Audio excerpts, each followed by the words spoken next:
O que é que está pedindo para nascer em cada pessoa, em cada grupo, em cada organização? Isso que está pedindo para nascer, que é alguma coisa desconhecida, é alguma coisa que já não faz, para a qual eu não tenho tanta referência, mas eu tenho alguma saudade, como se fosse uma saudade do que não foi. Isso eu chamo de potencial. Então, o meu trabalho está muito em apoiar pessoas a acreditarem que elas podem ser e fazer algo que elas desconhecem, mas com o qual essas pessoas têm uma ligação muito profunda, de uma saudade mesmo do que não foi, a ponto de questionar toda a trajetória anterior, tudo que eu estava fazendo antes, tudo que essa pessoa estava fazendo antes, e que agora, a partir de agora, vai mudar para algo que não se conhece. Então, eu nomeei esse trabalho, essa pesquisa, de expressão de potenciais. E no mundo tem muitas pessoas que já pesquisam justamente essa virada na biografia humana, né, de quando é que a gente muda, faz aquela curva do rio para um lugar que a gente não conhece, e que, na verdade, faz todo sentido, apesar de ser ilógico, muitas vezes, porque isso vai colocar, muitas vezes, em xeque as nossas escolhas profissionais e pessoais, né? Não tem garantias, e, no entanto, é algo extremamente significativo e movedor.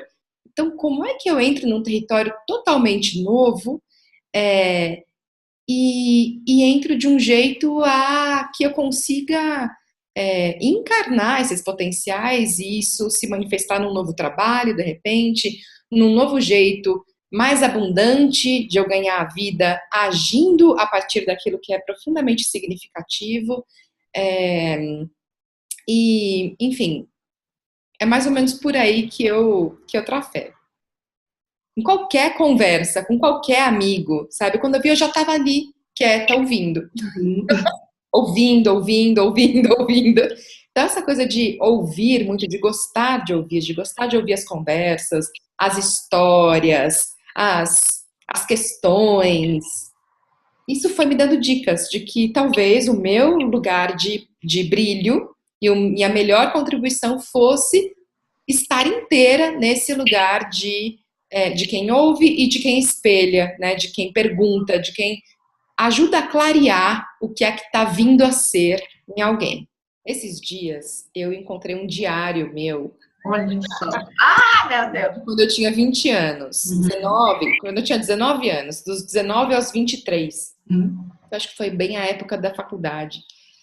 E eu fiz 2 faculdades, eu entrei em 2 faculdades e terminei as 2. Eu fiz Direito de manhã e Jornalismo à noite. E nesse diário estava escrito minhas crises com as faculdades. E eu fiquei lendo agora, eu fiquei super surpresa mesmo, pelo teor do que eu escrevi. Eu não lembrava que eu tinha escrito aquele tipo de coisa, mas eu escrevi assim: eu sempre estive em crise profissional e sempre estarei, porque eu sei que eu não vou seguir tradicionalmente nenhuma das 2 carreiras. No entanto, eu estou fazendo as 2 faculdades. Eu sei que eu vou ter que inventar o meu trabalho, isso com 19 anos. Para mim, o que me fazia muito sentido eram as construções das histórias, as construções da realidade a partir de discursos, né? A partir de como é que eu via o mundo e como é que eu me relacionava com o mundo falando como o mundo era. O jornalismo tem muito disso, né? Contar as histórias e dizer como o mundo é, e o direito também. E eu comecei a me incomodar demais com essa história de eu dizer para o outro como ele é, ou dizer para o outro o que está certo, o que está errado, que no direito tem muito disso. No jornalismo, né, fazer um recorte de realidade, dizer que aquilo é real e o resto não é. Isso tudo começou a me intrigar demais, e eu comecei a aprofundar e a estudar isso dentro da área da semiótica, da área de construção de sentido, né, e do poder, dos discursos de poder. Então, isso foi permeando toda essa história do potencial, né? A potência, potencial e potência têm a mesma raiz. Então, eu comecei a entender, para mim, que a célula, a menor célula e mais radical e mais fundamental de mudança do mundo era no modo como eu lia o mundo e no modo como eu me deixava permear por esse mesmo mundo e mudar o mundo a partir de mim, né? Eu comecei a entender isso e fui aprofundando, então, a minha atuação sempre muito em grupos, sempre muito rodeada por pessoas e trazendo essas reflexões sobre que mundo que eu estou revelando com o meu olhar, que mundo eu quero viver e como é que eu estou fazendo isso a partir das minhas relações, das minhas escolhas, do sentido que eu faço daquilo que eu estou fazendo no meu trabalho, né? E a gente começou a abrir espaços em 2008 de encontro de pessoas que estavam insatisfeitas com o seu fazer e com as suas relações de trabalho, chamado Networking Saudável. Era um espaço para a gente conhecer novas pessoas a partir de conversas significativas. Então, a gente montou uma dinâmica ali do Networking Saudável, e sempre bombou, assim, sempre teve lista de espera desde o primeiro, em que a gente reunia pessoas, 50 pessoas, mais ou menos, para se conhecerem, para aumentar o seu networking, mas que iam se conhecer a partir de uma dinâmica de conversa sobre algumas perguntas, como: qual é a minha verdade? Que canais eu crio para expressar minha verdade no dia a dia de trabalho? Do que eu posso abrir mão e do que eu não devo abrir mão para me realizar no trabalho? Qual o papel do dinheiro na minha realização? E eu acho que era isso. Essas eram as perguntas. Imagina pessoas que não se conhecem se conhecendo a partir desse tipo de conversa. Dessa base, né? Nossa, mas assim, pegava fogo esse networking. E a gente começou a sistematizar as conversas, enfim, começamos a entender que de fato estava ali acontecendo o início de um grande movimento de mudança nas relações de trabalho, né? A partir do que a gente chamou de paradigma da autorrealização e do senso de propósito maior no trabalho. A gente estava anunciando isso lá em 2008, estamos em 2016, 5 anos depois, né? A gente está vendo, enfim, pipocar muito esse movimento do faça aquilo que te faz sentido, entregue-se àquilo que te faz sentido dentro do teu tamanho, se o teu tamanho for, sei lá, 20%, seja 100% dentro dos 20%, e faça aquilo com... Engaje-se no que você está fazendo, engaje-se nas relações, crie relações sustentáveis e assim por diante, né? Então, tudo isso está dentro desse mesmo movimento que talvez a gente chame de propósito agora. Pelo próprio fato de ter havido um encontro de muita vontade entre um embrião e um espermatozoide, e disso juntar, e essa célula em si ter uma inteligência muito sutil e muito misteriosa, né? De fazer com que essa célula em si derivasse, se metamorfoseasse a partir de si mesma em um ser humano, que sou eu. Doido. Quer dizer, assim, isso, e não haver um propósito. Como que eu poderia dizer que a minha vida, que nasceu deste jeito, não tem propósito? Não faz o menor sentido. Não faz o menor sentido. O propósito está presente de um jeito não inteligível, de um jeito talvez não acessível, pelas obviedades, né?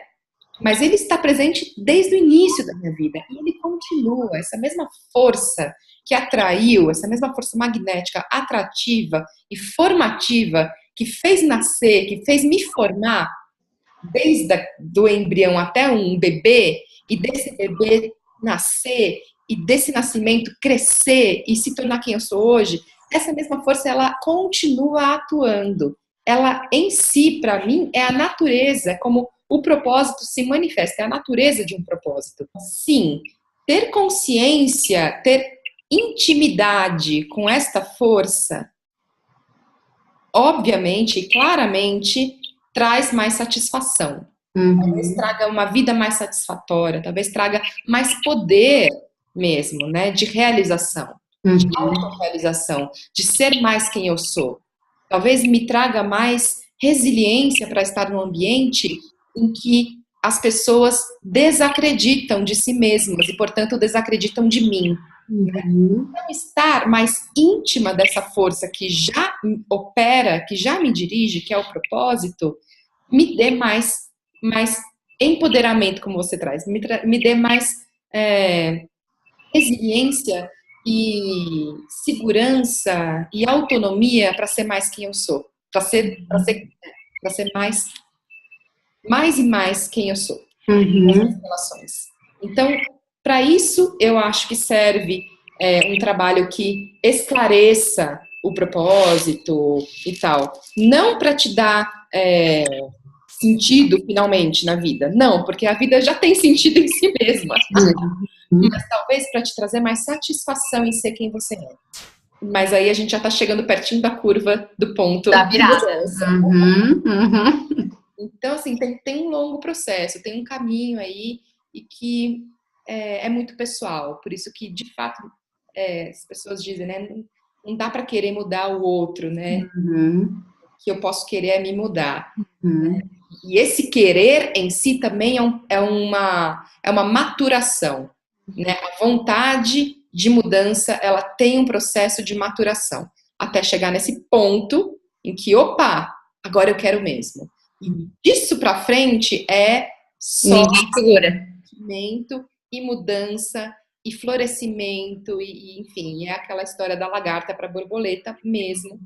E incrivelmente e corajosamente e de uma maneira muito entregue, a lagarta vai vivendo a sua existência como lagarta até o momento em que ela se entra no casulo e derrete.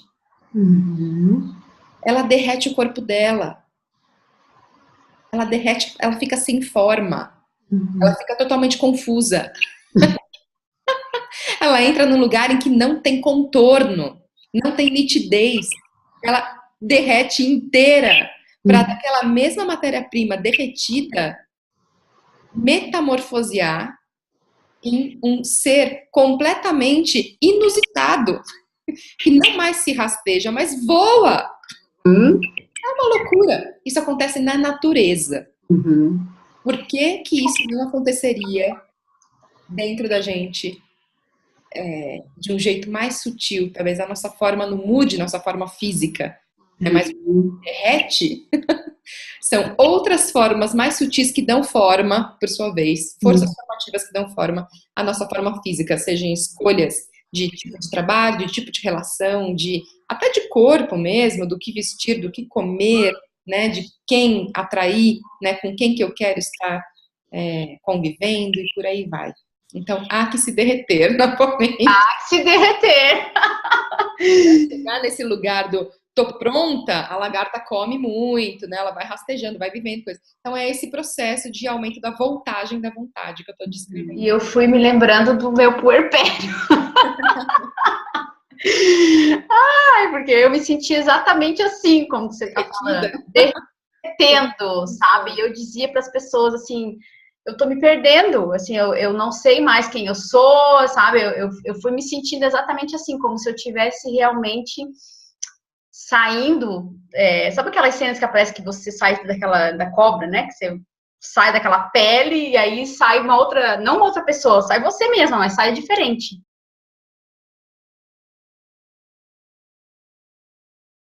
Protagonismo, para mim, significa estar em relação e nesta relação ser consciente do que me cabe e agir sendo leal a isso. Então, eu vejo pessoas protagonistas numa rede, interagindo com muitas outras e sabendo exatamente, a partir das relações, qual que é o seu tamanho e agir a partir desse tamanho. Nem menos e nem mais. Então, tem a ver protagonismo com um senso de poder, de autonomia. Dar-se o próprio nome. Mas eu posso dar o meu nome e eu posso saber quem eu sou, ou minimamente aquilo que aparece como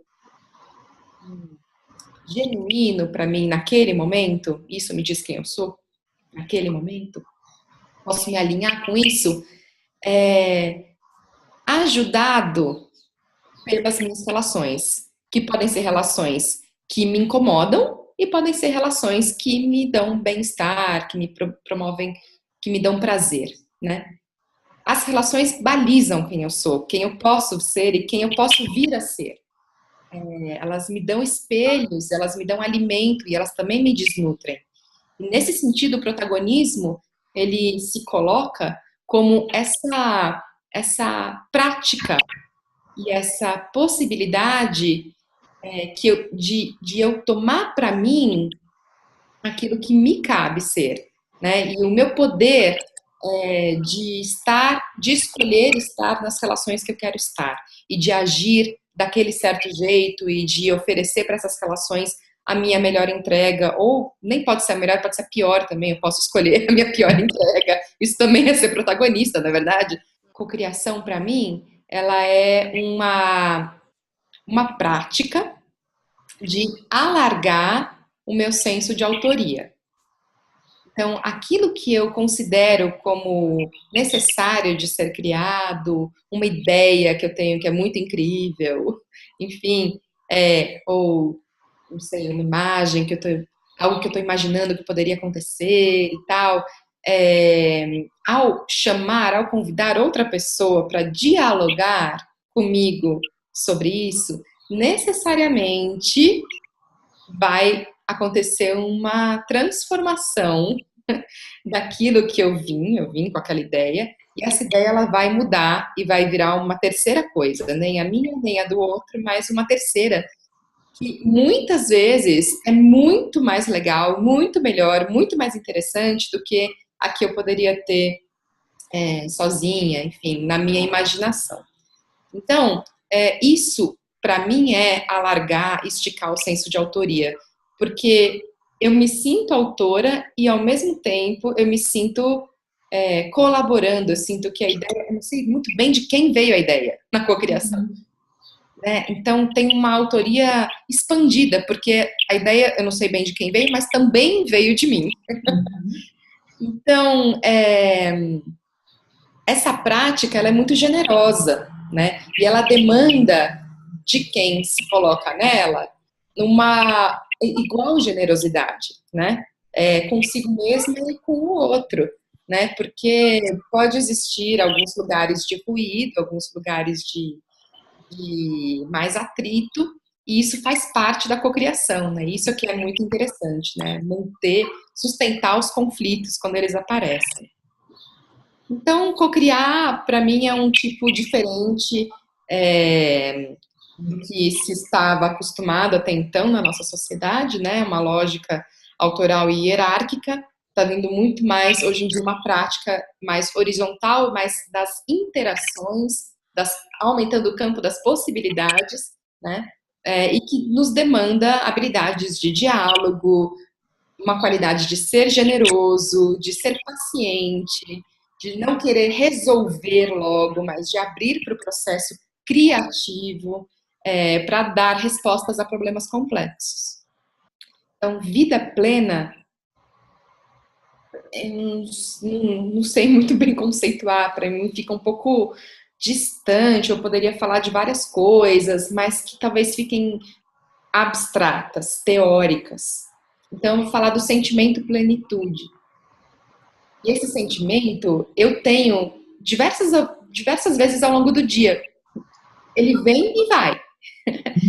Então, quando eu estou presente, escolhendo estar com o meu filho, por exemplo, e estando ali inteira na relação com ele, me deixando levar por ele, eu me sinto plena.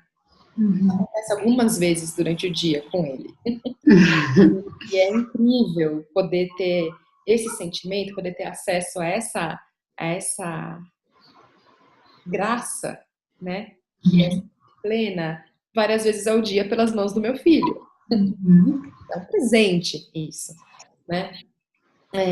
E outras vezes que eu me sinto plena também, eu posso me sentir plena muitas vezes na fila do supermercado. Eu não sei dizer, eu acho tão pessoal, mas assim, quando eu me sinto também onde eu preciso estar, né? E às vezes é no supermercado. Fazer as compras de casa e eu quero estar lá cuidando da minha casa. E ter esse sentimento de que, nossa, eu posso comprar essas coisas, eu posso estar às 3 da tarde no supermercado porque eu escolhi, enfim, moldar meu tempo de trabalho deste jeito. Eu posso escolher produtos que eu gosto e adquiri-los e tudo mais. Essas construções todas me dão um sentimento de plenitude e de gratidão. Eu acho que plenitude e gratidão estão muito próximos. Então, e assim, não é sempre que eu tenho isso. Por isso, e eu não sei dizer se a minha vida é plena. Se eu disser que a minha vida é plena, eu talvez esteja implicando que também existe uma vida que não é plena. E falta. Que alguma coisa falta. E que eu preciso ter uma vida plena. Eu tenho que achar isso em algum lugar. Exatamente. Minha vida tem que ser plena. Não é isso. Não é... Que, de novo, que pensamento... como é que chama? Não, essa palavra... É traiçoeiro, que pensamento cruel, que pensamento, enfim, perverso. Que pensamento perverso. Se eu preciso ter uma vida plena, significa então que a minha vida não está plena agora e que alguma coisa está faltando e que errou. Babau, que diz meu filho. Babau, perdeu. Começa o jogo de novo, né? Uma vida extra. E não é assim. Então, para mim, esse conceito vida plena, ele é traiçoeiro. Pensar desse jeito, de que eu preciso organizar a minha vida para que ela seja plena. Eu não preciso nada. Nada. Eu sinto o que sinto, né? Eu escolho. O que eu escolhi, para mim, no meu caso, o que eu escolhi, por mais difícil que seja, às vezes, assumir que eu escolhi certas coisas, mas assim que eu percebo que eu usei o poder da minha vontade em determinar aquela vida que eu estou tendo naquele momento, quando eu me coloco de dentro da minha vida e me sinto inteira e presente na minha escolha, por mais quebrada, torta que ela tenha sido, aí eu me sinto plena. Preenchendo todos os meus espaços.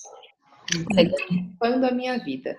Quando eu me sinto ocupando a minha vida, eu me sinto plena. Aí a minha vida é plena. Isso é fugaz.